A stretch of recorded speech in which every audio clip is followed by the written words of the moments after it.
जय हिंद, वंदे मातरम। दोस्तों, आप सभी लोगों का एक बार फिर अपने इस लोकतंत्र टीवी के प्लेटफॉर्म पे आपका स्वागत करता हूं। मैं मनमोहन मिश्रा आपका अभिनंदन करता हूं, आपको नमन करता हूं और मैं कह नहीं सकता कि आपके लिए मेरे दिल में कितनी जगह है, कितनी इज्जत है, क्योंकि आपके बिना हम अधूरे हैं। और इसी सच को आप समझिए। जब इसी सच को बारीकी से आप समझ जाएंगे तो गोदी मीडिया बदल जाएगा। दोस्तों, जैसे मैं ये बात कह रहा हूं कि आपके बगैर मैं अधूरा हूं, आपके बगैर मेरा अस्तित्व नहीं है, अगर आप नहीं सुनेंगे तो मैं बोलकर क्या करूंगा।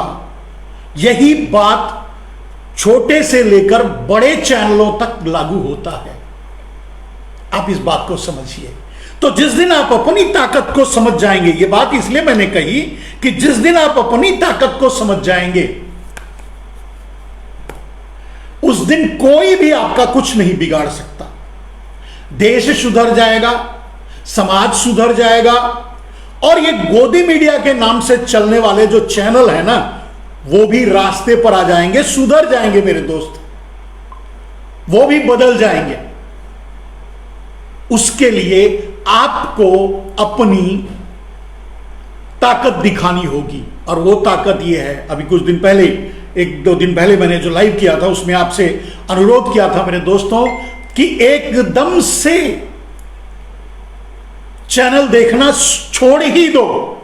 कोई भी टीवी, कोई भी चैनल ऑन ही मत करो। मनोरंजन के चैनल जो देखना हो देखो। अभी गोदी मीडिया देखने से तो मैं समझता हूं गोदी मीडिया देखने से अच्छा है कि सपना चौधरी का डांस ही देखो। वहां कुछ समय तक का मनोरंजन रहेगा, मन में अच्छे बुरे विकार भी आ सकते हैं, वो सारी बुराइयां, लेकिन कम से कम आप गोदी मीडिया देखकर आतंकवादी तो नहीं बनोगे।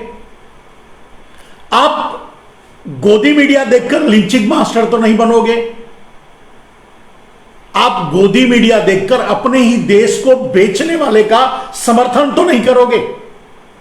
तो कहने का अर्थ यह है मेरे दोस्त कि गोदी मीडिया का चैनल, न्यूज चैनल देखने से बेहतर है, इसीलिए मैंने कहा कि न्यूज चैनल देखने से बेहतर है कि सपना चौधरी का डांस देखा करो।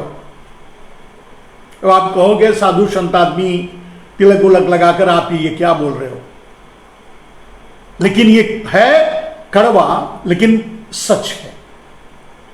क्योंकि जो बुराइयां इस समाज में, इस देश में गोदी मीडिया चैनल्स देखने पर आ रही हैं, कम से कम सपना चौधरी का डांस देखने पर वो बुराइयां नहीं आएंगी।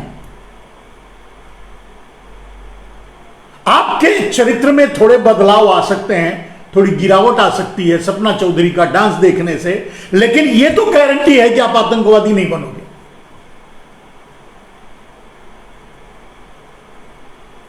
आप अतिवादी नहीं बनोगे, आप भगवा आतंकवादी नहीं बनोगे, यह तो गारंटी है ना। तो कम से कम एक रोग से बचने के लिए, देश को बचाने के लिए अगर ऐसा भी करना पड़े तो कोई गुरेज गलत नहीं है और गुरेज भी ना रखें। आप ऐसा कर सकते हैं मेरे दोस्त। अब हम आते हैं उस मुद्दे पर जो आज हम आपके सामने रखने के लिए आए हैं। आज हम आपसे, और जानते हैं मैं हमेशा कहता हूं मेरे दोस्त कि मैं सोमवार से शुक्रवार तक हर रोज प्रतिदिन 10 बजे इसी प्लेटफॉर्म पे आपसे मिलता हूं। अपनी भावनाओं को लेकर, अपने विचारों को लेकर, अपनी बातों को लेकर आपसे मेरी मुलाकात होती है। आपके सामने मैं अपने विचार प्रकट करता हूं और मैं देखता हूं कि आप खुशी खुशी उसे स्वीकार करते हो, दूसरों तक पहुंचाते हो। और कम से कम मैंने फ्राइडे, पिछले हफ्ते के अंतिम लाइव को देखा तो 4600 के ऊपर लाइव आप लोग जुड़ गए मेरे साथ। मुझे भी आश्चर्य हुआ। टेक्निकली जब मैंने उसे तलाशने लगा तो मुझे लगा कि आपका प्यार मेरे प्रति कम नहीं है, और जो मैं कहता हूं आप तक पहुंचाता हूं उसे आप अच्छी तरह सुनते भी हो, समझते भी हो और उसे दूसरों तक पहुंचाते भी हो। लेकिन यह मैं अच्छी तरह जानता हूं कि जो सोशल मीडिया को भी भारतीय जनता पार्टी, नरेंद्र मोदी, उनका आईटी सेल या उनका स्पाईवेयर या उनका पेगासस सॉफ्टवेयर जो कंट्रोल करता है, उसके लिए हमारी बातें आप तक नहीं पहुंच पाती, बीच में रह जाती हैं या लड़ती हैं आप तक पहुंचने के लिए। मेरे दोस्तों, और उस लड़ाई में आपका साथ हमेशा हमें मिलता है, आपका सहयोग हमेशा हमें मिलता है, और इसीलिए हम उनसे लड़ाई जीतते भी हैं। वो कितनी भी कोशिश कर लें हमको रोक नहीं पाते, आप तक हम पहुंचते हैं और आप हमें लोगों तक पहुंचाते हैं। अगर वो हमारे इस लाइव को स्लो कर देते हैं, डेड इन कर देते हैं, डेटा को डिस्टर्ब करते हैं, तो भी और भी माध्यम है। यही वीडियो जब YouTube पे चलता है, यही वीडियो जब फिर से ट्रिम करके जब इसी प्लेटफॉर्म पे चलता है, आप बड़े प्यार से और बहुत देखते हैं उसे। तो तरह तरह से इन षड्यंत्रकारियों से, क्योंकि आज की सत्ता, आज के सत्ता के शीर्ष पर एक षड्यंत्रकारी बैठा है मेरे दोस्त, एक नेता नहीं बैठा है। नेता देश का होता है, नेता देश की आम जनता का होता है। तो जब नेता ही नहीं बैठा है, वो एक पूंजीवादी तत्वों का, पूंजीपतियों का गुलाम जब बैठा है, पूंजीपतियों का चौकीदार जब बैठा है, तो अपने जनता से न्याय नहीं कर पाएगा, क्योंकि उसे अपने एम्प्लॉयर से वफादारी निभानी है। वो जिसकी चौकीदारी कर रहा है उसके प्रति वफादारी निभानी है, उसकी ड्यूटी करनी है, और वही हो रहा है, वही किया जा रहा है। मेरे दोस्तों,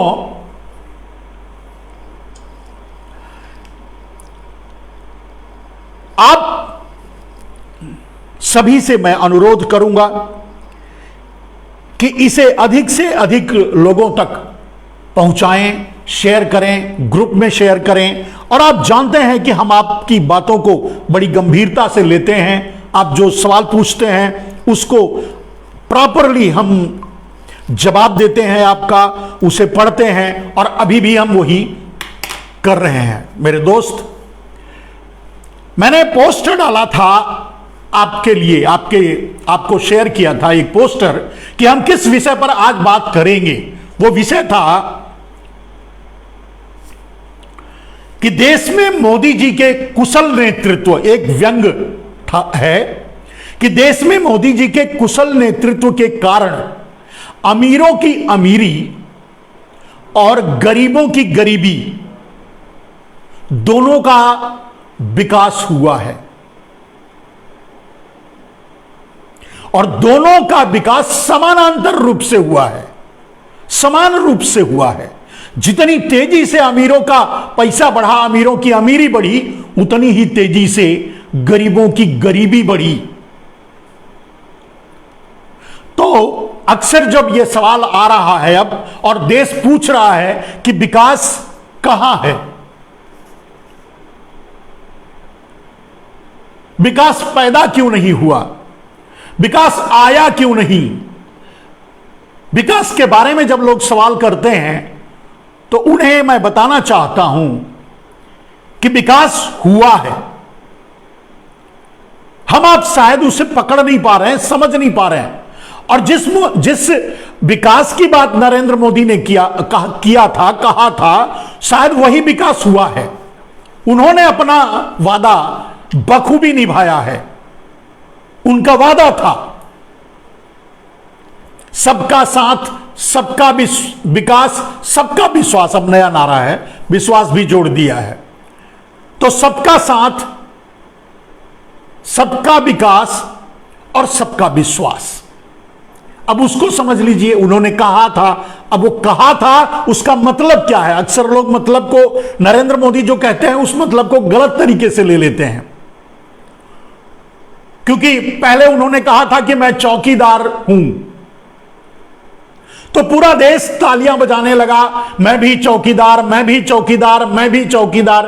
पूरा मंत्रालय, पूरा भारतीय जनता पार्टी, पूरी उनकी आईटी सेल, सब ये कहने लगे मैं भी चौकीदार। अब उनसे कोई पूछे कि कभी आपने नरेंद्र मोदी से यह पूछा कि मैं भी चौकीदार, तो किसका?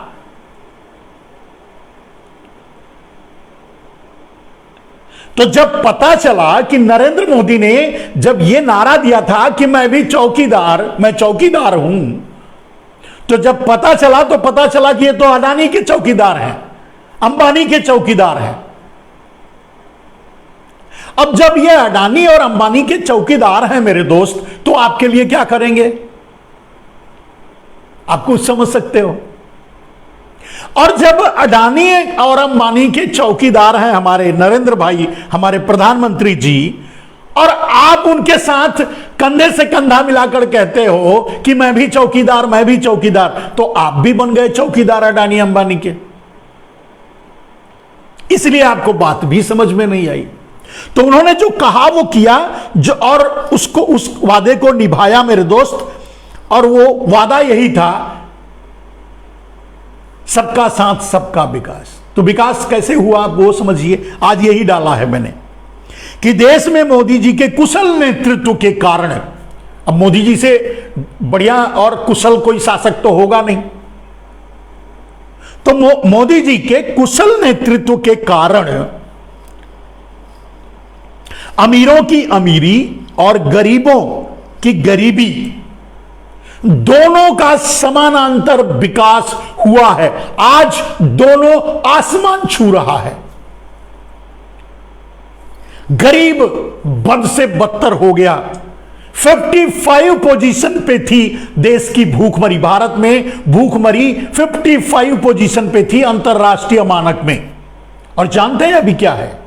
103 पोजीशन को भी क्रॉस, अब तो मेरे ख्याल से और भी नीचे चली गई होगी। शायद ही भारत में कोई ऐसा देश होगा, कोई होगा हंगरी या कोई ऐसा कोई अफ्रीकन कंट्री या जहां कुछ नहीं होता होगा, कोई ऐसा देश होगा, मैं नहीं समझता। एक दो देश ही पीछे के हम आगे हैं। क्या से क्या कर दिया नरेंद्र मोदी ने, तो विकास किया। अगर अब कोई यह कहता है कि विकास नरेंद्र मोदी ने नहीं किया, तो मैं उससे कहूंगा भाई विकास तो उन्होंने किया। अमीरों की अमीरी का विकास किया, गरीबों की गरीबी का विकास किया। मतलब तो साफ है, सबका साथ सबका विकास। गरीब का साथ दिया और गरीब बनाया, अमीर का साथ दिया और अमीर बनाया। उन्होंने तो न्याय किया है। उन्होंने तो जो कहा था वो वादा निभाया है। और वैसे भी उनसे आप भाई, वो पहले ही कह दिए थे कि मैं चौकीदार हूं। आप भी उनके पीछे पीछे चले गए और बोले कि मैं भी चौकीदार हूं। तो चलो अब अडानी अंबानी की चौकीदारी करो, इसके अलावा तो कुछ है नहीं। तो विकास हुआ मेरे दोस्तों, वही बात आज आपके सामने मैं रखूंगा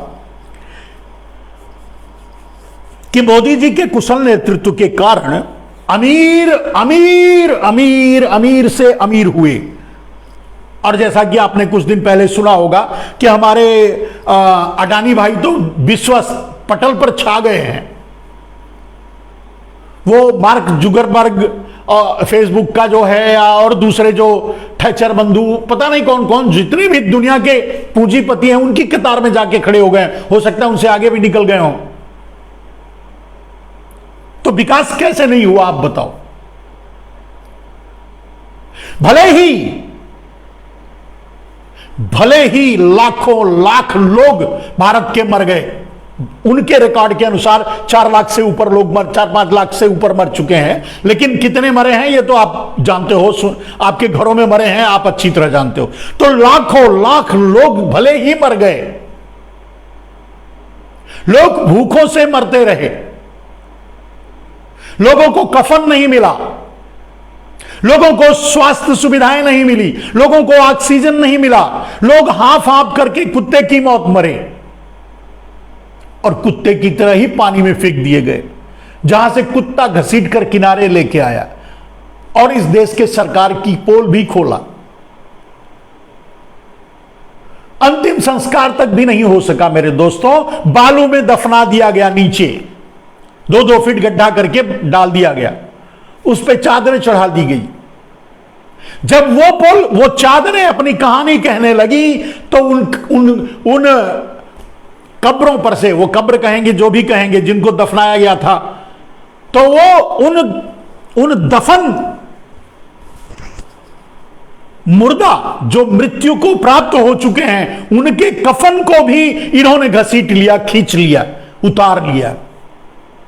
अब इसलिए नहीं उतार लिया कि बेचकर उसको पैसा कमाएंगे, लेकिन इसलिए उतार लिया कि दुनिया जान रही है, दुनिया समझ रही है और देख रही है, दुनिया थू थू कर रही है इसके लिए।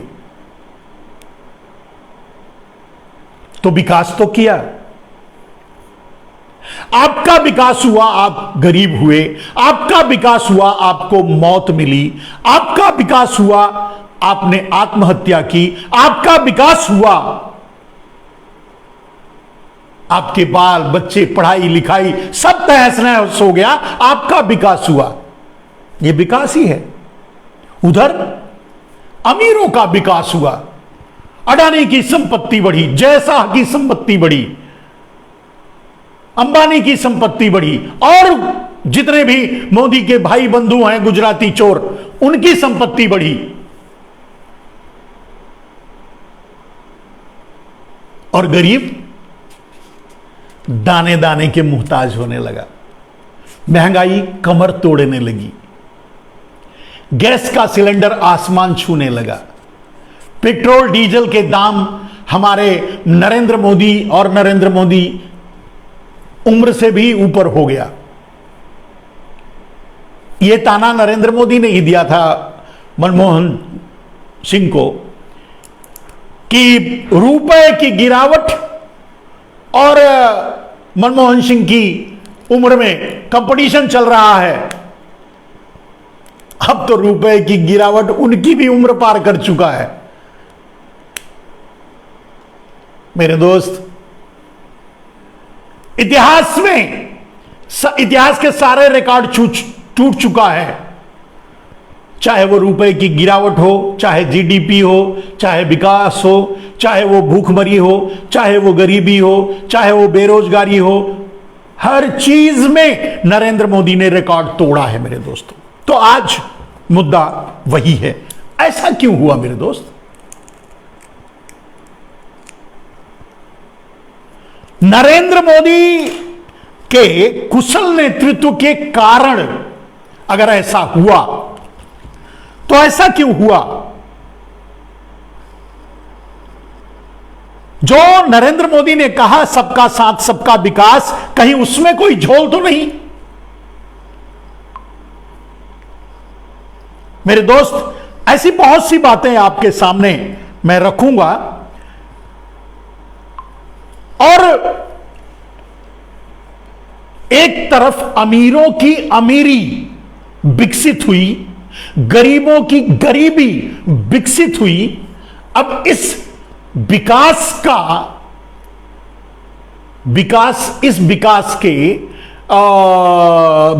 के कफन से चादर ना खींच लें आप, जिसे दफना दिया गया,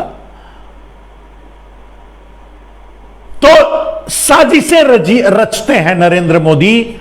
कभी 3 तलाक का, तो कभी लव जिहाद का, तो कभी पता नहीं क्या क्या यार। अभी एक नया शगुफा नया नया नया बड़ा तेजी से आप भी सोशल मीडिया में देखते होंगे, मैं भी सोशल मीडिया में देखा। मीडिया वालों ने तो गोदी मीडिया इसको उठाएगी और दूसरे मीडिया वाले उसको छोड़ देते हैं। अच्छा करते हैं, मैं तो समझता हूं छोड़ के ही रखना चाहिए। तो दोस्तों, आपने देखा होगा कि अब हिजाब मतलब वो क्या कहते हैं, जो मुस्लिम औरतें स्कार्फ बांधती हैं अपने चेहरे पे, ढकती हैं, अब उस पर भी सवाल उठ रहा है, उस पर भी बातें की जा रही हैं। अरे यार, ये काली टोपी वाले कहां कहां तक जाएंगे? मुझे तो समझ में नहीं आता कि ये काली टोपी वाले किस किस चीज के बारे में आवाज उठाएंगे, सवाल उठाएंगे, या किस किस पर प्रतिबंध लगाएंगे। ये क्या चाहते हैं काली टोपी वाले? काली टोपी वाले समझ रहे हैं ना? अरे भाई, मैं जिसको काली टोपी कह रहा हूं उसको तो समझ रहे होंगे। अगर इससे नहीं समझते तो मैं बोल देता हूं काली टोपी और हाफ चड्डी वाले। चलिए, वो हाफ चड्डी अब फुल पैंट बन गया है। आपको पता होना चाहिए भारत के किस सभ्यता में हाफ चड्डी चलती थी, ये बताइए। भारत की कौन सी सभ्यता में, कौन से काल में काली टोपी चलती थी, ये बताइए। तो ये बेचारे तो अंग्रेजों की पैदाइश हैं और अंग्रेजों के क्या कहते हैं, उनके खून को लेकर ढो रहे हैं, परेशान हैं और उन्हीं की राह पर चल रहे हैं। तो ये काली टोपी वाले किस किस चीज पर आवाज उठाएंगे, बैन करेंगे, बोलेंगे, मैं नहीं समझता किस चीज पर। अगर वो हिजाब पर बात करते हैं, यानी कि स्कार्फ बांधने पर, मुस्लिम लड़कियों की बहुत खूबसूरत लगती हैं बेचारी, बहुत अच्छा लगता है देख करके उन्हें जब वो स्कार्फ बांध करके निकलती हैं। क्यों तकलीफ होती है किसी को? क्यों उस पर आवाज उठाता है? क्यों बोलता है? क्या गलत है भाई?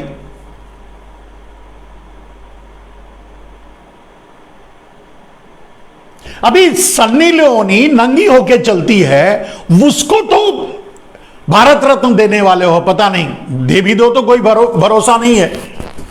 ऐसों को दिया, कैसे को दिया, जब रेखा को दे दिया, जब पता नहीं कितने देखा को दे दिया और दिखावा को दे दिया, तो उनको भी दे देंगे, सन्नी लियोनी को भी दे दे। तो क्या आपको वही पसंद है? सन्नी लियोनी पसंद है? अरे भाई, मुस्लिम औरतें, मुस्लिम बेटियां, लड़कियां बहुत अच्छी लगती हैं, खूबसूरत लगती हैं। क्या तकलीफ है आपको अगर वो स्कार्फ बांध के चलती हैं? तो आप मुझे यही बताओ। मुझे तो किसी एंगल से नहीं लगता कि वो खराब है। और क्यों लगता है आपको भाई? और सबसे बड़ी समस्या है, कितनी चिंता करोगे यार, कितना हिंदू मुस्लिम कार्ड खेलोगे, कितना हिंदू मुसलमान करो, कहां कहां कितना नीचे गिरोगे, कहां तक जाओगे? हे काली टोपी वाले, हे हाफ चड्ढी वाले, तुम कहां तक जाओगे? कितने बुरे दिन दिखाओगे? क्या आगे ये देश अब ये देखेगा कि किसका खतना हुआ है, किसका खतना नहीं हुआ है? क्या खतना पर भी आवाज उठाओगे एक दिन मोदी जी के आदेश से? हे काली टोपी वाले, हे हाफ पैंट वाले, अब फुल पैंट बन गए वाले, हे बीजेपी वाले, हे भगवा दलालों, क्या कहूं मैं आपको? कौन सी संज्ञा दूं? किस तरह के संत अपने आप को कहते हो? कैसे संत हो? वैसे संतों पर भी मेरे ख्याल से कुछ कंट्रोल लगाना चाहिए सरकार को, और अच्छी सरकार आएगी तो मैं जरूर गुजारिश करूंगा कि संतों पर ये भगवा वस्त्र और संतों पर भी लगाम लगानी चाहिए। कहां कहां जानते हैं? भीख मांगकर संत बनने वाले को संत की उपाधि ना दो और संत बनने भी ना दो। भीख मांगकर, सरकारी चंदा, पूंजीपतियों से चंदा, अब वो संत कहां से हैं? वो तो अलग से पूंजीपति बन जाते हैं रामदेव, वो तो लाला रामदेव बन जाते, रामदेव भीख भीख मांग करके लाला रामदेव बन जाते हैं। तो आगे से ये जो भगवा पहन करके ये चंदा मांगते हैं उस पर प्रतिबंध होना चाहिए। क्यों मांगे भाई? और जो अपनी कमाते हैं और खाते हैं, मांग करके नहीं, मांग के नहीं, कमाते हैं और खाते हैं और भगवा पहनते हैं, ऐसे लोगों को ही संत की उपाधि देनी चाहिए, मेरे जैसे लोगों को। आज भी मैं कम से कम 12-14 घंटा काम करता हूं, बड़ी लगन से, बड़ी मेहनत से, तब रोटी खाता हूं, अपनी कमाई बचपन से लेकर। और जब से कम नहीं कुछ तो ये 7-8 साल 10 साल हो गया मुझे भगवा, 2022 चल रहा है ना, तो 2007 या 8 में मैंने भगवा पहना था। तो 2008 और आज का देख लीजिए कितना हुआ, 8 2 10 वहां हो गया, माने 22-24 साल, 14 साल, 12-14 साल से मैं भगवा पहन रहा हूं। मैं अपने आप को संत कहता हूं और बड़ा गर्व होता है मुझे अपने आप को संत कहने में, क्योंकि आज तक दुनिया का कोई भी आदमी यह नहीं कह सकता कि मैंने स्वामी मनमोहन जी को 1 रुपया चंदा दिया था। मैं भीख नहीं मांगता।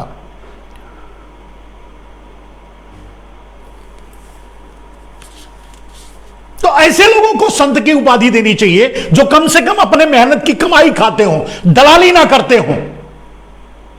दलालों को संत नहीं होने देना चाहिए। सरकार को लगाम लगानी चाहिए। आगे की सरकारें जो आएंगी, नरेंद्र मोदी तो जो कर दिए, लेकिन आगे की सरकारें आएंगी, मैं उनसे गुजारिश करूंगा, विनती करूंगा कि आगे भगवा पर भी प्रतिबंध लगाना चाहिए। उसी आदमी को भगवा पहनने का हक हो जो अपनी मेहनत की कमाई खाता हो, भीख मांग कर नहीं खाता हो। और भीख मांगकर भगवा पहनने वाला, भीख मांगकर संत अपने आप को कहने वाले को जेल में डालना चाहिए। मैं तो ऐसा कहूंगा। लेकिन अब उनसे हो क्या रहा है वो उस पर बात करते हैं। तो ये काली टोपी वाले, ये हाफ पैंट अब फुल पैंट वाले कहां तक ले जाएंगे इस देश को, मेरे समझ में नहीं आता। चलिए अभी स्कार्फ पे बात करते हैं। लड़कियां बांधना बंद कर देंगी, कोई बात नहीं, चलिए उस पर प्रतिबंध लगाते हैं। ये 3 तलाक के लिए कानून लेके आए, चलो वो भी मान लेते हैं, ठीक है, कोई 3 तलाक नहीं देगा। भाई उनका पर्सनल मामला था, तुम क्यों, अगर तुम इतना इंटरेस्ट है तो एक संविधान, एक देश एक संविधान लागू करो ना, कॉमन सिविल कोड पूरे देश में लागू कर दो। वो नहीं करते, वो तो करोगे नहीं, क्योंकि आपको ये मुद्दा चाहिए। जब स्कॉर्प पे आवाज उठाओगे, जब ये क्या बोलते हैं 3 तलाक पे बात करोगे, तो आपको थोड़ा फायदा होगा, हिंदू मुसलमान करने का मौका मिलेगा। इतनी गिरी हुई राजनीति क्यों करते हो? और क्यों करते हुए तो मैं समझता हूं कि जो आपने लगन से अडानी को दुनिया का सबसे अमीर बना दिया, अपनी लगन से भारतीय आम आदमी को दुनिया का सबसे गरीब बना दिया, तो उस कुकर्म पर पर्दा डालने के लिए आपको यह तो करना ही होगा। लेकिन मेरा कंसर्न यह है, मेरा सवाल यह है मेरे दोस्त, मैं यह जानना चाहता हूं कि नरेंद्र मोदी कहां तक जाएंगे, किस हद तक जाएंगे। चलिए कल्पना करते हैं, यह सोचते हैं अब नरेंद्र मोदी इसके बाद क्या करेंगे। अभी स्कार्फ की बात कर रहे हैं, आगे क्या करेंगे।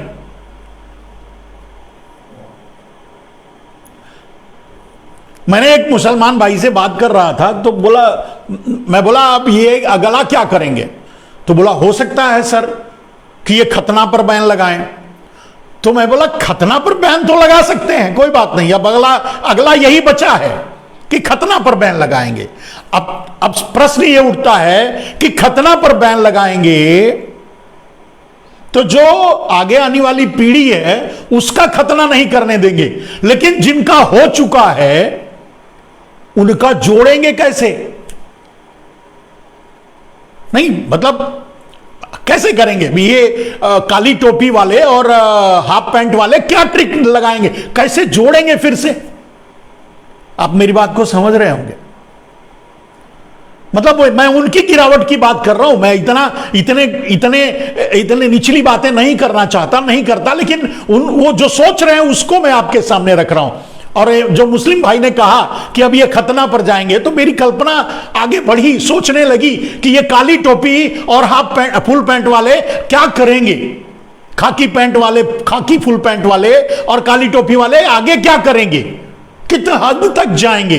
तो अगर खतना पर बैन लगाएंगे तो आने वाले जनरेशन को तो रोकेंगे, लेकिन जो करवा चुके हैं, जिनका हो चुका है, उनका क्या करेंगे। Point number 1। और पॉइंट दूसरा है सबसे बड़ा कि उनको तलाशेंगे कैसे।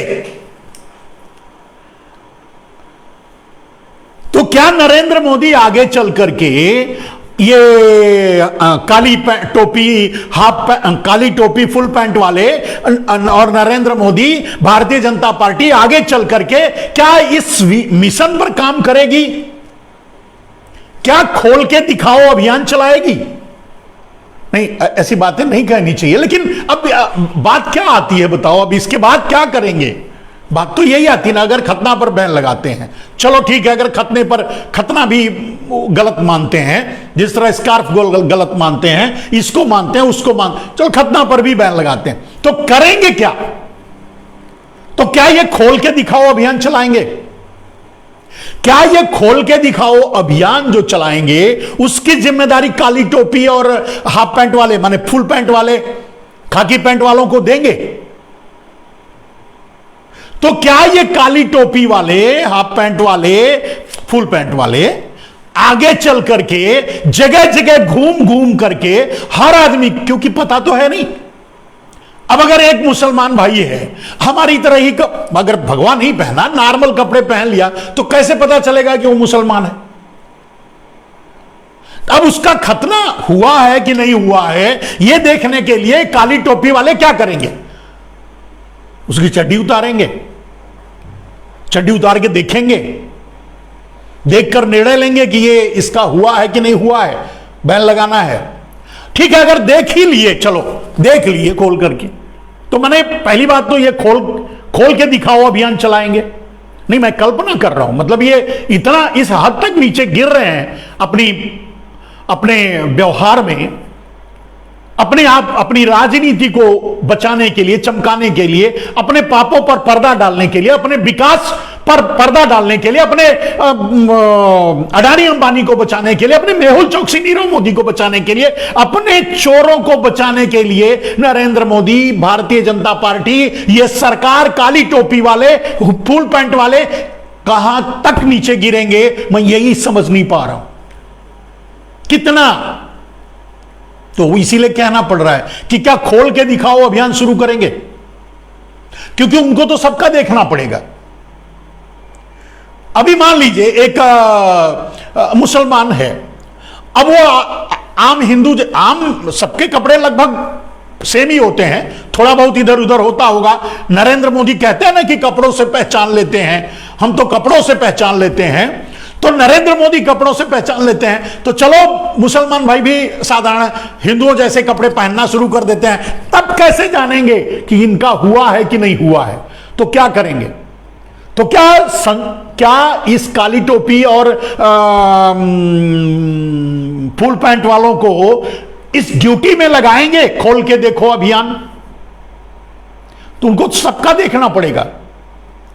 अब अगर कोई मुसलमान भाई किसी कारणवश से हिंदू का कपड़ा पहनकर, अपने आप को छुपाने के लिए समझ लो, अपने आप को छुपाने के लिए, अपने आप को बचाने के लिए, छुपाने के लिए, अगर हिंदुओं का कपड़ा, हिंदुओं का ड्रेस अगर इस तरह का पहन करके चलना शुरू कर देगा, तो क्या काली टोपी और फुल पैंट वाले उनका खोल के देखो अभियान चलाएंगे।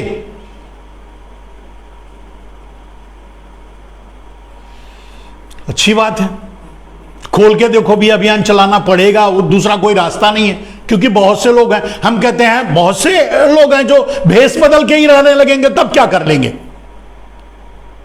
अब ये तो कहने बाहर से तो चलो किसी के चेहरे पर किसी को आम तरीके से देख करके नरेंद्र मोदी कपड़ा देखकर पहचानते हैं, चलो मुसलमान भाई भी कपड़ा हमारे जैसा पहनना शुरू कर दें, तब क्या करेंगे। पहचानने के लिए खोलकर देखेंगे? और चलो अगर देख भी लिए, उसके बाद भी एक स्टेप आगे बढ़ो। अगर देख भी लिए तो क्या फिर से जोड़ेंगे? क्या करेंगे? मैं ये बातें कहकर मेरे दोस्त ये बताना चाहता हूं कि भारतीय जनता पार्टी और जो ये काली टोपी और खाकी पैंट वाले हैं, किस हद तक रौंद देना चाहते हैं समाज को, किस हद तक जहर घोलना चाहते हैं, किस हद तक विष उगलना चाहते हैं, उनकी हद क्या है? अब अगर कोई महिला स्कार्फ पहन के चलती है, आपको बुरा लगता है? अब अगर महिला सन्नी लियोनी अगर पूरा ही खोल के चलती है, तब भी बुरा लगता है। अगर महिला होटल में जाती है, अपने किसी मित्र के साथ बैठती है, आप खाने नहीं देते, वहां झगड़ा करते हो, भाई किस किस चीज, कहां कहां आप क्या क्या करोगे? मेरे समझ में नहीं आ रहा। लेकिन ये सब करते क्यों हो, ये मैं जानता हूं। आप ये करते हो, कर रहे हो, गिर रहे हो, गंदगी फैला रहे हो, गंद फैला रहे हो, पूरे हिंदू समाज को बदनाम कर रहे हो, पूरे हिंदुओं को बदनाम कर रहे हो। ये तो कर रहे हो, क्यों करते हो ये हमें पता है, ये हम जानते हैं कि तुम क्यों करते हो। ये इसे कुछ होना जाना नहीं है। तुमने 3 तलाक, ठीक है, 3 तलाक पर कानून लेके आ गए। अब कोई अपनी बीवी नहीं रखेगा तो क्या कर लोगे? और तुम तो वही हो जब हिंदुओं में ही तुमने क्या बोलते हैं वो 797 या कौन सा, मैं धारा का इस समय भूल गया हूं, कि तुमने वो रिवोक कर लिया कि एक आदमी चाहे, हिंदू है, एक आदमी चाहे तो एक दूसरी शादी नहीं कर सकता, लेकिन 4 रखेल रख सकता है। उसके लिए आपने शायद 497 ऐसे ही कुछ है, उस धारा को ही उठा लिया, उसको अधिकार दे दिया कि चलो, शायद 377 या 177 होमोसेक्सुअलिटी को तुमने एब्सोल्यूट कर दिया, उसको भी अधिकार दे दिया। क्या चाहते हो यार? समाज को कहां, किस गर्त में गिराना चाहते हो और कौन सा, और ये ऐसा क्यों करते हो ये हमें पता है। किसी को पता हो ना हो, हमको पता है। और जिनको पता है बेचारे वो बोलते हैं, लेकिन बोलकर क्या करेंगे? लेकिन मैं यही कहना चाहता हूं, इस समाज को बताना चाहता हूं, देश के अपने जो अच्छे हिंदू भाई हैं, बिंदु हैं, रियल में पीर पराई जाने रे, ऐसे हिंदू जो हैं, उनसे मैं कहना चाहता हूं कि इनको समझो यार, ये क्यों ऐसा कर रहे हैं और कितना कितना किस हद तक, कहां तक जाएंगे। भाई कोई मुद्दा नहीं है, लेकिन मैं जानता हूं ये ऐसा क्यों करते हैं। करते इसलिए हैं कि एक तरफ ये जो पूरे देश को लूट करके कुछ चोरों को भारत की पूरी संपत्ति, पहले ही वैसे भी 85% पहले ही चोरों के पास था, भारत के पूरे संसाधनों के 85% संसाधनों पर कब्जा मात्र कुछ % लोगों के पास था। वो कहां से आते हैं, कौन है, आप भी जानते हैं। वो मोदी, ये इतना ही कह सकते हैं कि वो मोदी जी के भाई बंधु हैं, वो अडानी अंबानी हैं, वो मोदी साहब पारेख मेहता हैं, ये मैं जानता हूं। ये आप भी जानना चाहिए, आपको समझना चाहिए। और इसी पाप पर पर्दा डालने के लिए न ये काली टोपी में क्या समझते हो यार? कभी कभी नरेंद्र मोदी तिलक उलक लगाते हैं, त्रिपुंड लगाते हैं, अपने आप को हिंदू शब्द, हिंदू अपने आप को साबित नहीं करना पड़ता, हिंदू ब्लड में होता है। अब जिस ब्लड में अंग्रेजों का डीएनए आ गया हो, वो अपने आप को हिंदू कहने से, तिलक लगाने से थोड़ी हिंदू हो जाएगा। हिंदू भेदभाव नहीं सिखाता। कोई भी संप्रदाय, किसी भी संप्रदाय में नफरत के लिए कोई जगह नहीं है। धर्म तो एक है, हिंदू। तो हिंदू धर्म में तो कहीं ऐसा नहीं है कि हमें नफरत सिखाए। कौन कौन क्या करेगा, कौन कहां। अरे यार, हद तो तब हो गई। आज कई चैनलों पर इसको देखा मैंने, कई चैनलों पर देखा। एक महिला, पता नहीं कौन है, एक महिला प्रार्थना कर रही है, लता जी की समाधि की बात कर रहा हूं, समाधि या जो भी उनके फ्यूनरल में, और एक शाहरुख खान एक इबादत की तरह से हाथ जोड़े हुए हैं।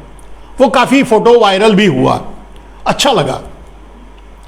अब उसमें कुछ शाहरुख खान ने कुछ किया, पता नहीं। अब ये फूका कि थूका, अब ये चल रहा है। हे मेरे काली टोपी वाले, शाहरुख के पिछवाड़े पे हाथ थोड़ा लगा देना चाहिए, रखना चाहिए था। वहां से भी आवाज आ रही थी, वहां से भी हवा निकल रही थी, उसको तो आपने नहीं बताया। कमाल करते हो यार,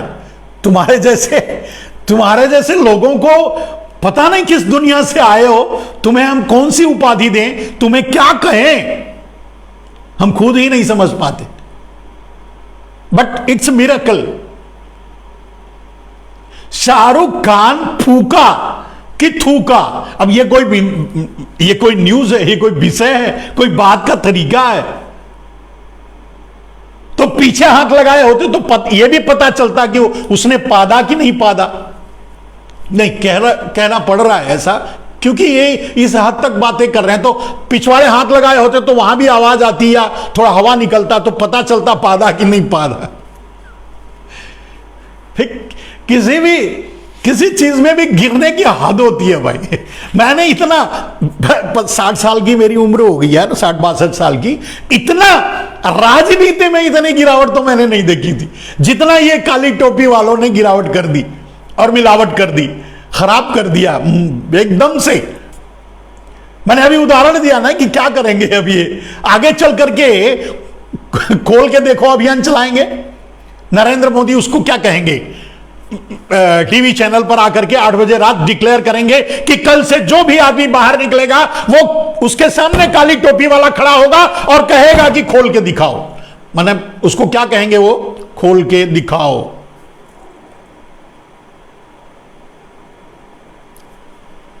अभियान तो KDA, खोल के दिखाओ अभियान। तो KDA चलाएंगे। नरेंद्र मोदी कहेंगे कल से हमारा देश एक नई दिशा में आगे बढ़ेगा, खोल के दिखाओ अभियान चलाएगा। और यह जिम्मेदारी हम अपने उन काली टोपी वाले और क्या कहते हैं उसको, वही गड़बड़ हो जाती है, खाकी पैंट वालों को देते हैं। तो खाकी पैंट वाले हर दरवाजे पर खड़े रहेंगे, रास्ते पर खड़े रहेंगे, चौराहे पर खड़े रहेंगे, डंडा ऐसे ही लगा करके, कुछ पुलिस वाले भी ले लेंगे तो डंडा ऐसे लगाकर रोकेंगे और बोलेंगे खोल के दिखाओ। आप हिंदू हो मुसलमान, आपने खतना करवाया या नहीं, क्या करेंगे? और सबसे बड़ी बात मैं नहीं समझ पाता, एक था ना ये रिजवी, कोई था पता नहीं रिजवी, किसी तथाकथित संत ने, वो भिखारी आदमी, उसको ले जाकर के मुसलमान से हिंदू बना ले। भाई मुसलमान ही अच्छा था, वो तो अच्छा, रिजवी अच्छा था ना, क्या बुरा था कि उसको हिंदू बना रहे हो? जो है वो अच्छा है, उसमें क्या है, उसकी बुराई क्या थी? अब उसे मुसलमान से हिंदू बना दिए। लेकिन अगर उस संत से पूछा जाए कि उसके खतने का तुमने क्या किया, उसका जोड़ घटाना कुछ किया, उसका क्या बोलते हैं फेविक्विक वगैरह लगा के कुछ किया? यार चलो आज मजाक के मूड में है, वैसे भी आज कुछ ऐसा ही दिन है, मजाक के ही दिन है। तो ये कहने का अर्थ ये है मेरे दोस्त कि ये इतने हद तक समाज को गिरा दे रहे हैं, इतने नीचे ले जा रहे हैं कि इन पर बात करने। और जानते हो, मैंने कहा इसीलिए आज ये मुद्दा रखा था कि नरेंद्र मोदी ने देश की अमीरी का साथ दिया, अमीरों को दुनिया का सबसे अमीर बना दिया, देश की गरीबी का साथ दिया, दुनिया में सबसे गरीब भारत को बना दिया। दुनिया का सबसे गरीब भारत में रहता है, उसी भारत में जिस भारत में दुनिया का सबसे अमीर रहता है ना। सबका साथ सबका विकास। अब समझ में आई एक गुजराती क्या कर सकता है। इसलिए कह रहा हूं, यह शब्द नहीं कहना चाहिए गुजराती क्या कर, लेकिन मैं नरेंद्र मोदी कह रहे हैं मैं गुजराती हूं, व्यापार मेरे खून में है, तो आपका सौदा कर लिया, आपको बेच लिया, आपका बिजली, पानी, खेत, रेलवे, एयरपोर्ट सब बेच लिया। अभी आपकी किडनी बाकी है, वो भी बेच लेगा। क्या कर लोगे? और बेच ही लिया। इस कोरोना पीरियड में जितने लोग मरे, पता नहीं किसकी कितने लोगों की किडनी निकाल दी गई, उनकी लाशों को प्रॉपर नहीं दिया गया, उनको बताया नहीं गया, उठा के ले जाकर गड्ढे में डाल दिया गया। उनके साथ क्या क्या हुआ कौन जानता है। और पकड़े भी गए। लोगों ने जब जबरदस्ती अपने शव को देखने की कोशिश की तो पता चला कि उसकी किडनी गायब है, उसकी आंख गायब है। यह भी न्यूज आया, उस पर कोई जांच नहीं हुई, कुछ नहीं हुआ, तो वो भी कर लिया। तो कहने का मतलब नरेंद्र मोदी ने तो वहां तक व्यापार कर दिया, आपका, आपके शरीर का, आपकी आंख का, आपके कान का, सबका व्यापार कर दिया, सबको बेच दिया। नरेंद्र मोदी ने कहा था कि मैं गुजराती हूं, व्यापार मेरे खून में है। व्यापारी, इट्स अ ग्रेट व्यापारी। अमीर को अमीर बना दिया, गरीब को गरीब बना दिया। पूछो, कोई पूछे तो अब आप ना पूछो उससे, इसीलिए तो काली टोपी और खाकी पैंट को आगे कर देते हैं। कभी हिजाब तो कभी 3 तलाक तो कभी खतना, ये सब आएगा। अभी खतना आया नहीं है, आएगा। मतलब अब नेक्स्ट क्या बचा है आप बताइए। मुसलमानों के किन चीजों पर अगला मुद्दा, किन चीज पर अगला मुद्दा बनाया जा सकता है? आप, अगर मैं आपसे पूछूं तो आप क्या बताओगे? आप बताइए क्या बचा है मुसलमानों में जिसको नरेंद्र मोदी आगे चल करके मुद्दा बनाएंगे? देश को बरगलाने के लिए, देश को बांटने के लिए, देश को तोड़ने के लिए, देश को, और ये कहते हैं कि क्या बोलते हैं, टुकड़े टुकड़े गैंग दूसरे हैं। भाई टुकड़े टुकड़े गैंग तो यही है, काली टोपीला। बड़ा अच्छा कॉम्बिनेशन है। एक तरफ एक गैंग है जो काली टोपी और खाकी पैंट पहनता है, दूसरी तरफ एक गैंग है जो भगवा धारण करता है। ये दोनों खतरा बन चुके हैं यार देश के लिए। मैं खुद भगवा पहनता हूं, इसलिए कह रहा हूं।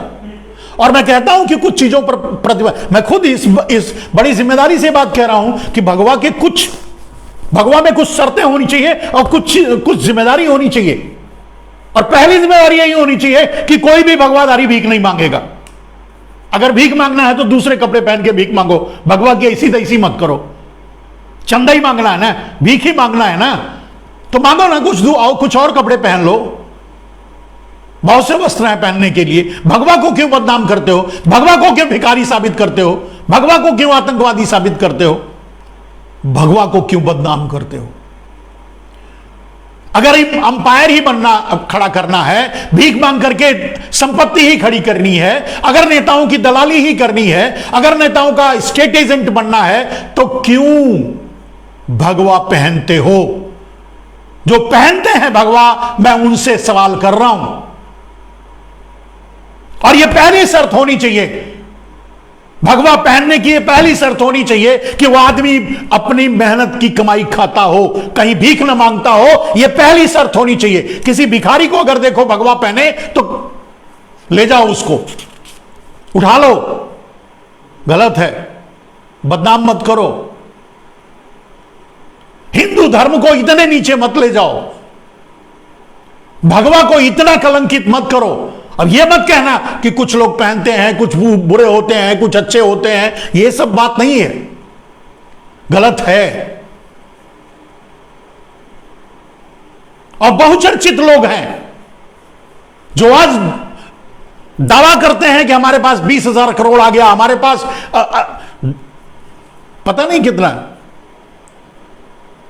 जो अडानी अंबानी के बगल में जाकर खड़े हैं, जो मल्टीनेशनल कंपनियों से मुकाबला करने की बात करते हैं, वो भगवा पहनते हैं, नहीं, प्रतिबंध होना चाहिए।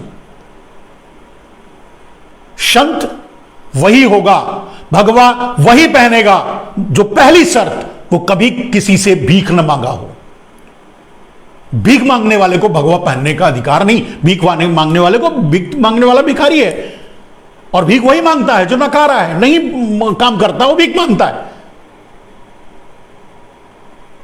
और जो नहीं काम करता भीख मांगता है वो अंपायर बना बैठा है।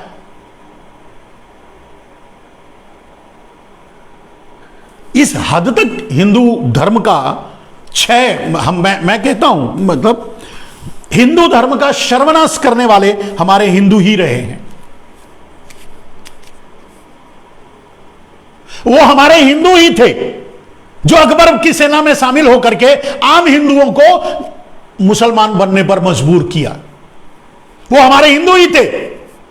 वो हमारे हिंदू ही थे जो अंग्रेजों की सेना में खड़े होकर उनके डंडे और लाठियां और उनकी बंदूकें पकड़कर अपने ही माताओं और बहनों पर बलात्कार करवाया अंग्रेजों से। वो हिंदू ही थे। और ये सच है इतिहास का, ये काला पन्ना है इतिहास का, ये कलंक है भारत के ऊपर। और ये कलंक इसलिए लगा है कि कभी आप अपने गिरवान में झांकने की कोशिश नहीं करते।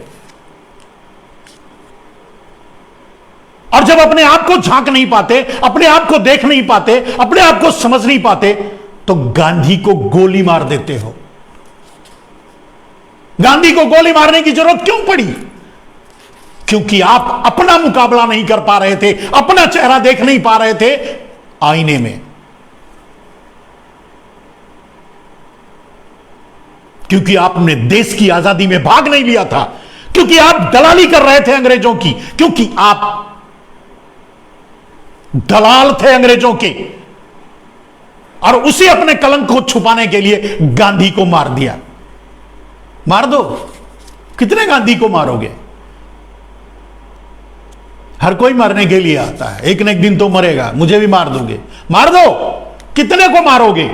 अपने कलंक को छुपाने के लिए, अपने कुकर्म को छुपाने के लिए कितनों का दमन करोगे, कितनों को मारोगे? लेकिन मैं जानता हूं, मैं समझता हूं, मैं महसूस करता हूं कि हिंदू धर्म को पूरी तरह से बदनाम करने वाले हमारे हिंदू ही लोग हैं। अपना चेहरा अपने आईने में देखना, पूछना अपने आप से, क्या यह विषय है हम हिजाब पर बात करें? क्या यह विषय है कि हम 3 तलाक पर बात करें? क्या यह विषय है कि हम खतना पर बात करें? क्या यह विषय है गरीबी, बेरोजगारी, भूखमरी, महंगाई, किसानों की आत्महत्या, देश का पतन, नष्ट कर डाला पूरे देश को, और बात करते हो 3 तलाक की, लव जिहाद की? कैसे बच्चे पैदा करते हो, कैसे संस्कार देते हो अपने बच्चों को, जिनको इतना भी पता नहीं कि कब कहां कैसे जीना चाहिए, कैसे रहना चाहिए, और नहीं रह सकते तो आप कानून बनाते हो लव जिहाद, और ताली ठोक कर कहते हो कि हमने अच्छा काम किया, लव जिहाद का कानून बना दिया। अरे अपनी महिलाओं को कलंकित किया आपने ऐसा करके, अपने महिलाओं के चरित्र पर संदेह किया आपने ऐसा करके। कितने किस किस चीज के लिए बोलूं यार? मजाक बना दिया है देश का। एक था ना मोहम्मद तुगलक, पागल आदमी, खपती, कुछ भी बोल देता था, कुछ भी कर देता था, कुछ भी आदेश पास, वैसे ही कर रहे हो। पहले 18 साल था बालिग होने का, अब 21 साल कर दिया। काय को भाई? किस चीज के लिए किया? क्या 21 साल के बाद लोग वोट देंगे? आप बताओ। या महिलाएं के लिए किया है तो महिलाएं 21 साल के बाद बालिग होंगी तो 21 साल के बाद वोट देंगी? वोट तो आप 18 साल के बाद ले रहे हो। तो वोट देने की समझ एक महिला में 18 साल के बाद आती है, लेकिन परिवार चलाने की समझ उसे 21 साल के बाद आएगी। क्या बताना चाहते हो यार तुम?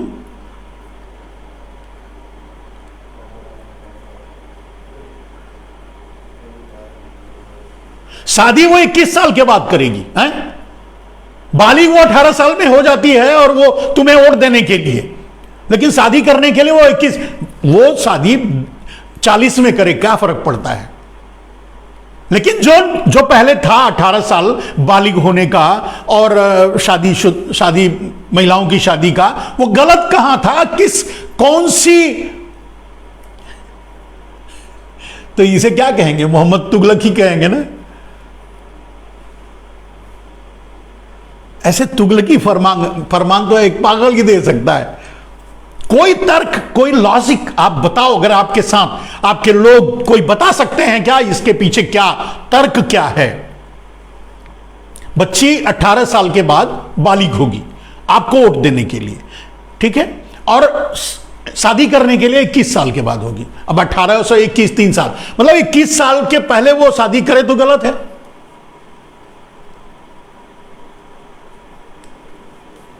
कमाल है यार।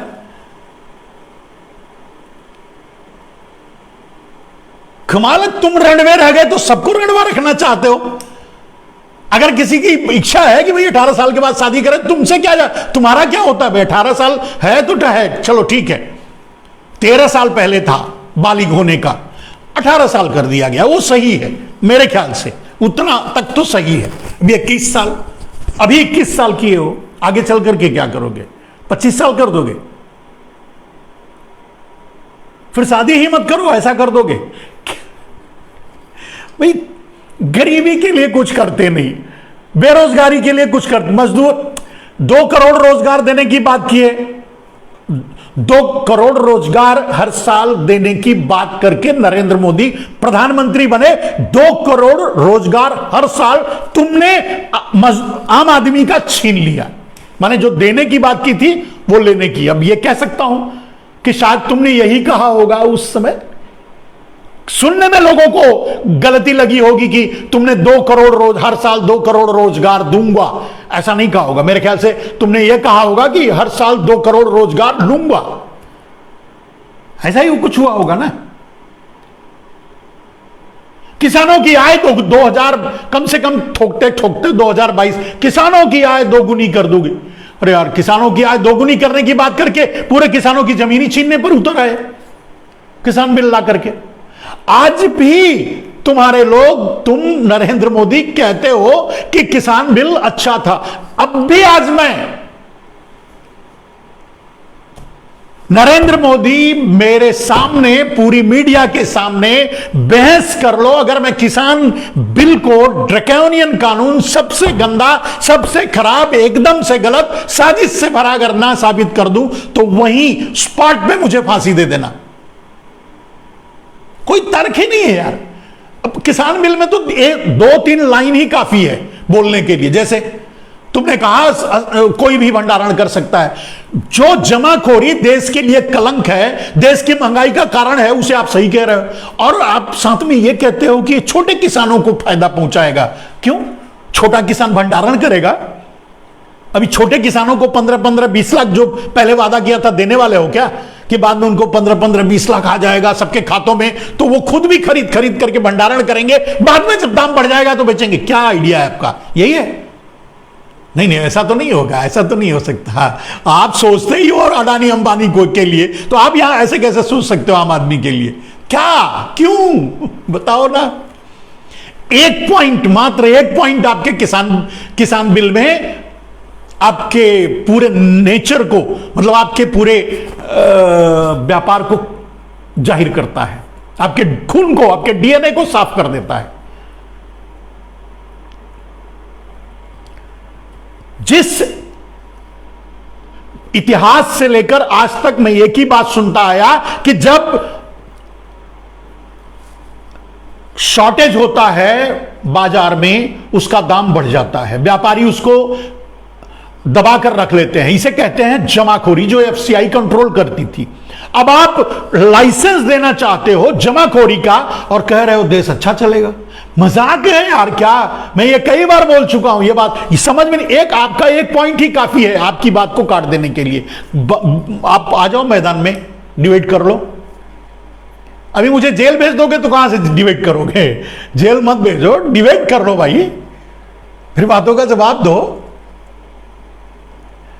आप कहते हो एमएसपी है, एमएसपी रहेगी, जब ये कहते हो तो मैं ठहाके मार के हंसता हूं, हा हा हा हा हा। क्यों हंसता हूं जानते हो? अभी एमएसपी रहेगी कहां से वे, कैसे रहेगी? मंडी ही नहीं रहेगी। मंडी ही तुम बेच रहे हो, प्राइवेटाइज कर रहे हो। तो जब वो प्राइवेटाइज हो जाएगा, मंडी प्राइवेटाइज, एपीएमसी प्राइवेटाइज हो जाएगा, तो एमएसपी कहां से रहेगी? और एमएसपी रह के क्या करेगी?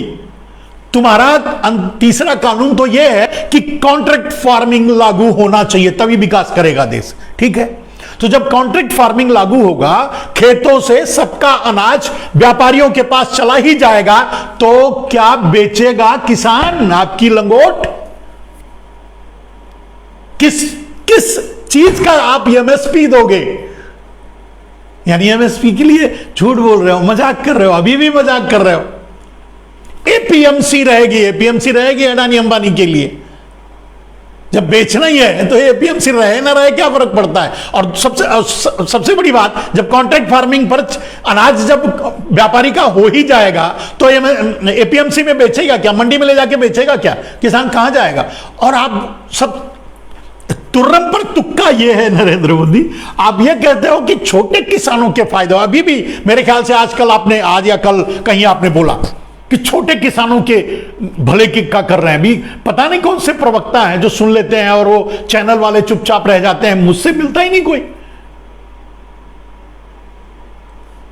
छोटे किसान क्या करेंगे बताओ ना? आपने भंडारण का कानून बनाया, असीमित भंडारण का। छोटा किसान भंडारण करेगा? जस्ट फन ना, मजाक कर रहे हो देश का ना, मजाक उड़ा रहे हो नरेंद्र मोदी ने देश का। छोटा किसान भंडारण कैसे करेगा बताओ ना? उसके पास पैसा कहां है? वो तो अपना नून तेल खरीदने में ही व्यस्त है, अपने बच्चों की पढ़ाई फीस यही में मरता रहता है, आत्महत्या भी कर लेता है। छोटा किसान कहां से करेगा? भंडारण कहां से करेगा? चलो ट्रांसपोर्टेशन, अब ये 2 किलो अनाज गंगूराम मेरठ से लेकर के चेन्नई आएंगे बेचने के लिए, आप भी बता दो। तो मजाक करते हो ना आप?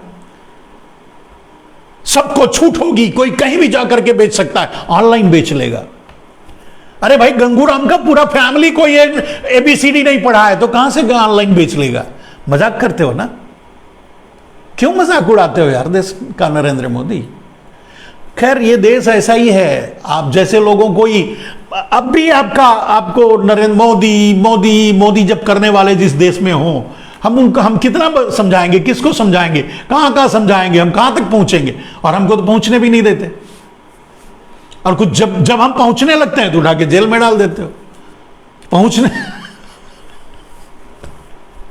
मेरी कोई बात वायरल हो गई तो उसके लिए उठा के जेल में डाल दो। क्यों डाल दोगे भाई? अरे मैंने कहा उससे पूछो ना कि भाई ये तुमने कैसे कह दिया, इसका जवाब दो। उठा के जेल में डाल दोगे? मजाक है? चलिए, हमें हमारे 3 दिन के जेल की कीमत आपकी होगी आपके राजनीतिक खात्मा। राजनीति से आप बेदखल हो जाओगे नरेंद्र मोदी, और जेल में जाओगे। यह तो तय, आज नहीं तो कल, कल नहीं तो परसों होना तो है। पाप का अंत होता है, कब समय बताएगा। तो गोवर्धन भाई जी लिखते हैं कुछ, मुकेश कुमार लिखते हैं बीजेपी सबको मूर्ख समझता है। बिल्कुल सही बात। गोवर्धन जी लिखते हैं कि 15 लाख काला धन लाऊंगा, 15-20 लाख यूं ही सबको दे दूंगा, क्या हुआ? ऐसे तो नरेंद्र मोदी बोलते ही रहते हैं यार, मजाक करने की आदत है नरेंद्र मोदी की। Modi ji it's a great man. जब जो आदमी लड़की बचाओ लड़की पटाओ कह देता है, पढ़ाओ की जगह पटाओ कह देता है, चलिए मैं भी मानता हूं स्लिप कर जाता है, मेरा भी करता है, कई बार करता है, लेकिन दूसरे क्षण बोलता है सॉरी, एक शब्द है उसको माफ कीजिएगा, गलती से निकल गया। ये कहने में कोई हर्ज नहीं, लेकिन नरेंद्र मोदी ने पटाओ बोल दिया तो पटाओ। और मैं समझता हूं भारतीय जनता पार्टी के लोग इसी में लगे हुए हैं, पटाओ। भाई तुमको मुस्लिम महिलाओं के स्कार्फ से क्या तकलीफ है? क्या चाहते हो?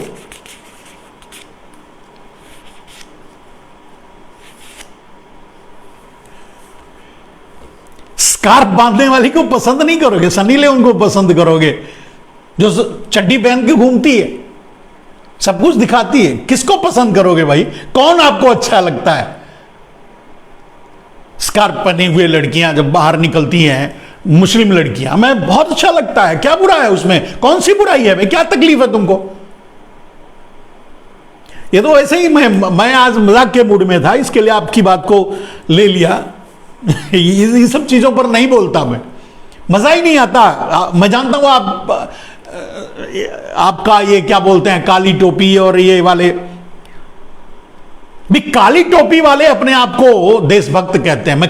मैं जब जिनका कपड़ा ही काला, जिनकी टोपी काली है, जिनका कपड़ा अंग्रेजों का है, माने जिनकी टोपी काली है, जिनका कपड़ा अंग्रेजों का जूठन है, अब ऐसे आदमी खुद को कहे कि मैं देशभक्त हूं, तो मैं मान कैसे लूं भाई?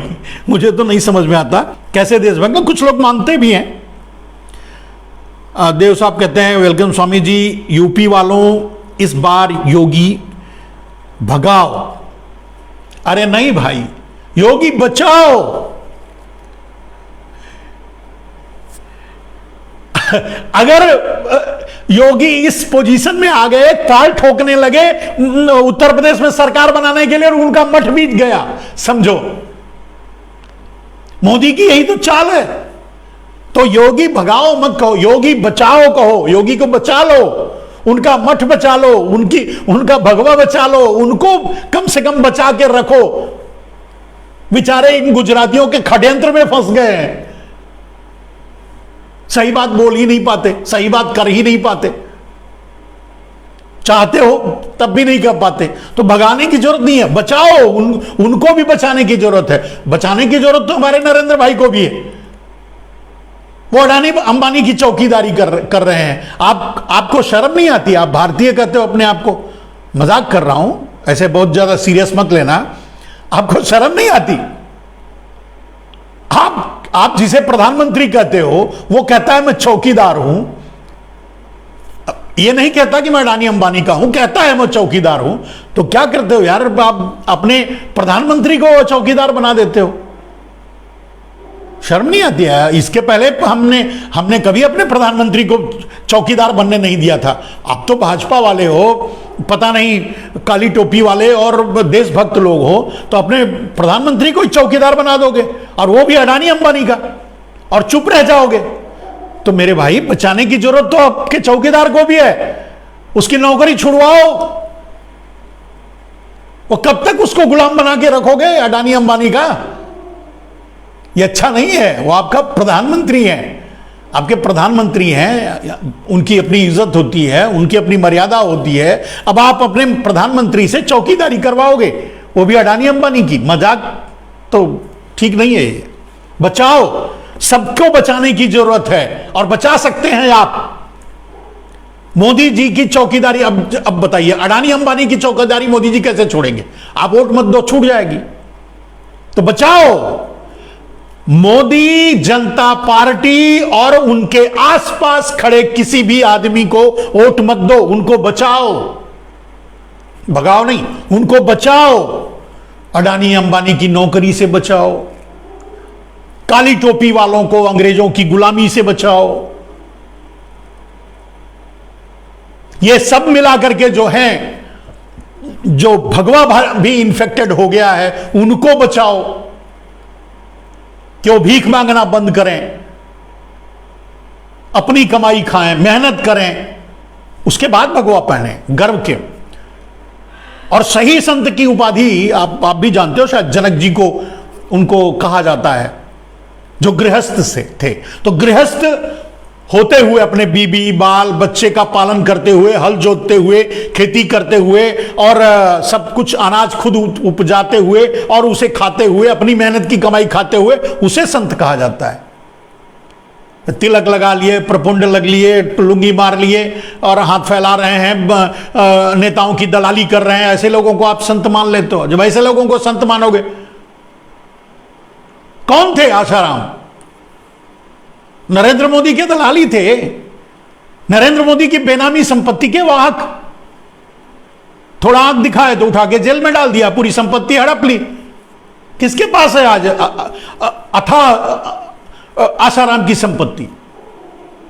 नरेंद्र भाई के पास। और वो संपत्ति आई कब थी? इतिहास उठा के देख लो, आसाराम जी के पास इतनी संपत्ति कब आई? 2002 के बाद। रामदेव के पास इतनी संपत्ति कहां से आई और कब आई? आप देख लो, इतिहास पढ़ लो। ये मतलब अभी तो इतिहास क्या, अभी तो सब वर्तमान है ना, पता कर लो। 2002 के बाद जब नरेंद्र मोदी प्रधानमंत्री बने थे, मुख्यमंत्री बने थे, गुजरात जला करके, उसके बाद तो गुजरात बेच करके नरेंद्र मोदी ने इन्वेस्ट किया था कहां कहां? रविशंकर, आरएसएस, वो राम रहीम जैसे लोग, आरएसएस और कुछ और भगवा और रविशंकर, ऐसे लोगों पर इन्वेस्ट किया था, जहां से इनको ये उम्मीद थी कि आशाराम जी, ऐसे लोगों पर इन्वेस्ट किया था जो बाद में इनको काम आते चुनाव में। आसाराम जी ने ठेंगा दिखाया, इसके लिए अंदर कर दिया। अभी किसी दिन दो चार दिन पहले एक दिन कोई पोस्ट कर रहा था कि कांग्रेस ने अच्छा किया, आसाराम को अंदर कर दिया, नहीं वो महिला कल्याण मंत्री होते। मैं बोला ये किसने कह दिया यार तुझसे? आसाराम जी को कांग्रेस ने नहीं, आसाराम जी को मोदी ने अंदर किया है। आपसी झगड़े को, पैसे के झगड़े को नहीं। रामदेव का भी वही हाल होगा। चलो एक कहानी समझो, एक कहानी मैं बताता हूं। रामदेव ने मोदी की दलाली करके स्टेट मैनेजर बन करके सोचे थे कि उनके ऊपर जो केस है सब हटा देंगे। आपको यह पता हो या ना हो, रामदेव के ऊपर आज भी उतने सारे केस हैं वैसे के वैसे। और जिस दिन रामदेव बाहर निकलकर काला धन मतलब एक शब्द बोलते हैं, दूसरे दिन जेल में नजर आएंगे। दलाली करके थोड़ी कोई कुछ बन सकता है यार। गट्स, मेहनत से कमाओ और 2 रोटी खाओ, आप भगवा पहनो, गर्व की बात है। मेरे जैसा, मैं गर्व से कहता हूं। चलिए और आगे बढ़ते हैं। तो दोस्तों, आप लोगों ने जो प्रतिक्रियाएं दी हैं उसको मैं देखते चूहे चलता हूं। 15 लाख की बात गोवर्धन भाई ने लिखा था। और फिर उसके बाद जगदीश कौशिक लिखते हैं, देश को बर्बाद करके जाएंगे काली टोपी वाले। सही बात कह रहे हो यार। नरेंद्र मोदी उत्तर प्रदेश के चुनाव को संबोधित करते हुए बोले लाल टोपी देश के लिए खतरा है। उनको काली टोपी दिखाई नहीं देती, लाल टोपी देश को खतरा दिखाई देती है। और खतरा लाल टोपी क्यों है? वो कहते हैं अतीक अहमद, आजम खान, मुख्तार अंसारी बाहर आ जाएंगे। अरे यार वो तो जेल में है, बाहर आ जाएंगे। आपने तो अपने भाइयों को मेहुल चौकसी, नीरव मोदी चार्टर्ड प्लेन में बिठा करके भेज दिया विदेश। तो माफिया वो है, माफिया वो है जो विदेश में बैठ करके ऐश कर रहा है। ये तो जेल में भी है कम से कम। अब उन पर पर्दा डालने के लिए आप इनका नाम लेते हो, तो लेते रहो। अब ये देश ऐसा ही है, सब ऐसे ही सोचते रहते हैं। नहीं ज्ञान है तो सोचते हैं चलो मैं बता देता हूं, समझ में आए तो ठीक, नहीं तो कोई बात नहीं। आगे सीताराम यादव कहते हैं प्रणाम, धन्यवाद बंधु। राजेश ईशान कहते हैं सरदार मनमोहन सिंह देश के संसाधनों पर पहला हक मुस्लिमों का है। हिस्टोरी, अगर आप ये कह रहे हो कि मनमोहन सिंह ने कहा कि पहला हक मुसलमानों का है, ऐसा क्यों कहेगा कोई? भाई ठीक है, कहा होगा। अगर आप अपने छोटे भाई को थोड़ा आदर दे देते हो तो बुरा क्या है यार? श्रेय दे दो, ठीक है। पहला हक मुसलमानों, मैं भी कहता हूं पहला हक मुसलमानों का, इसमें गलत क्या है? अरे छोटा भाई है यार। अगर ये कह दिए तो कौन सा अपराध हो गया? आपका कौन सा वो क्या बोलते हैं, जेब झाड़ करके उसको दे दिया मैंने? कमाल करते हो आप। जिसे प्रधानमंत्री हो, पूरा देश लूट करके मेहुल चौकसी को दे दे, नीरव मोदी को दे दे, वो चलेगा। और कोई कह दे उसके लिए ही आप उसको दोषी भी मान लो। ये तो अच्छी बात नहीं है, चलो बहस करो। मुकेश कुमार बिल्कुल 100%, 110% सही है, बिल्कुल सही है बात। हसन जी कहते हैं शहर जी कैसे हैं आप, धन्यवाद बंधु, जय संविधान जय भारत। श्रवण कुमार कहते हैं मुकेश कुमार। सूर्य प्रकाश कहते हैं बहुत बढ़िया, धन्यवाद धन्यवाद धन्यवाद। आप सभी को मेरा बहुत बहुत धन्यवाद। और आपने जो प्रतिक्रियाएं दी, आपने जो प्यार दिया, और आज मैंने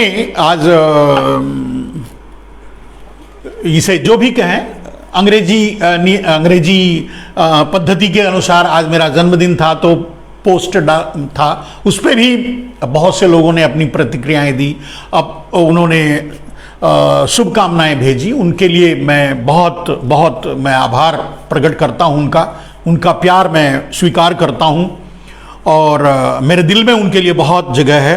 दोस्तों, आज मैंने किसी गंभीर मसले को नहीं लिया, लेकिन आप जानते हैं आज मैंने मजाक मजाक में बहुत बड़ी बड़ी बातें कह दी। इस लाइव को फिर से देखिएगा और आपको लगे कि मैंने बहुत बड़ी बड़ी बातें की हैं, इसमें बहुत लोगों को मैंने आईना दिखाया है इसमें, तो इसे अपनी पूरी ताकत लगा करके लोगों को शेयर करना, लोगों तक पहुंचाना। मैं भले ही आज उतना गंभीर नहीं था इस विषय को लेकर के कि मैं क्या कहूं, लेकिन जिन बातों को, जिन मुद्दों को मैंने छेड़ा है और मजाक मजाक में जो बातें मैंने कही है, वो कुछ लोगों के दिलों को चीर जाएंगी। अगर उनके अंदर आत्मा होगी ना, तो बाहर आ जाएगी, उन्हें धिक्कारेगी, उन्हें शर्म आएगी, और शायद वो दोबारा गलती ना करें। मेरे भाई, आज हम गरीबी, महंगाई, बेरोजगारी, भूखमरी, किसानों की आत्महत्या, पता नहीं कितनी समस्याओं से लड़ रहे हैं, और हम बात कर रहे हैं, लड़ तो इतनी बड़ी समस्या से रहे हैं, एक महामारी, न जाने कितनी समस्याओं से लड़ रहे हैं, जूझ रहा है देश, और हम बात कर रहे हैं महिलाओं के स्कॉर्ट पे, मतलब महिलाओं के हिजाब पे, हम बात कर रहे हैं खतना पे, हम बात कर रहे हैं 3 तलाक पे, हम बात कर रहे हैं हिंदू मुसलमान पे। कितने दुर्भाग्य की बात है। नरेंद्र मोदी कभी भी अपने वक्तव्य में, भाषण में, अपने संबोधन में कभी गरीबी की बात नहीं करते, मजदूरी की बात नहीं, मजदूरों की बात नहीं करते, बेरोजगारों की बात नहीं करते, कभी नहीं करते। एकदम से गायब मिलेगा, वो बात ही चर्चा ही नहीं करते। लेकिन वो मुख्तार अंसारी, अतीक अहमद और आजम खान और हिंदू मुसलमान ये जरूर करते हैं, हर बात में, हर जगह जब भी वोट मांगते हैं ये कहते जरूर हैं। कितना गिर चुका है यार देश, राजनीति को इन्होंने कितना गिराया है। और उसके बाद भी अगर आपको मोदी महान लगते हैं, तो भाई ये महान आदमी, इस महान आदमी को आप ले जाओ, अपने अपने घरों में मंदिर बना के रख दो और उनकी पूजा करो। देश को इनकी जरूरत नहीं है। और मैं देशवासी, जो सच्चा राष्ट्रभक्त है, वो उसका पहला काम है कि नरेंद्र मोदी को मुक्ति दो, नरेंद्र मोदी को छुटकारा दो वॉचमैनी से। भाई उनसे वॉचमैनी मत करवाओ यार, वो भी 60-62 साल के हो गए। हमारे जैसे आदमी को वॉचमैनी करने भेजोगे तो अच्छा लगेगा क्या? तो उनसे वॉचमैनी मत करवाओ यार। वो कहते हैं वो तो क्या है, वो कहते हैं ना कि वो चौकीदार है। वो ये नहीं कहते कि अडानी अंबानी के, लेकिन साबित यही हुआ है अभी तक। तो उनसे चौकीदारी मत करवाओ। ये जिम्मेदारी आपकी है कि उनकी चौकीदारी छुड़ाओ। आप अगर अच्छे बच्चे हो, आप अगर समझदार बेटे हो, अगर आप समझदार भाई, पति, बाप जो भी हो, अगर एक समझदार नागरिक हो, तो अपने प्रधानमंत्री से चौकीदारी मत करवाओ। अपने प्रधानमंत्री को चौकीदारी से मुक्त करो, छुट्टी दो। कैसे करोगे, कैसे, ये समझ सकते हो। किसी भी कीमत पे भारतीय जनता पार्टी को वोट मत दो, उससे सटे हुए लोगों को वोट मत दो। और जिनको भी शक है, जैसे क्या है ना, वो ओवैसी या मायावती, इन सबको भी वोट मत दो, क्योंकि फाइनली ये वो उसी खेमे में जाने वाले हैं। मुक्ति दो, अपने प्रधानमंत्री को मुक्त कराओ चौकीदारी से। आज के लिए बस इतना ही। जय हिंद, वंदे मातरम दोस्तों।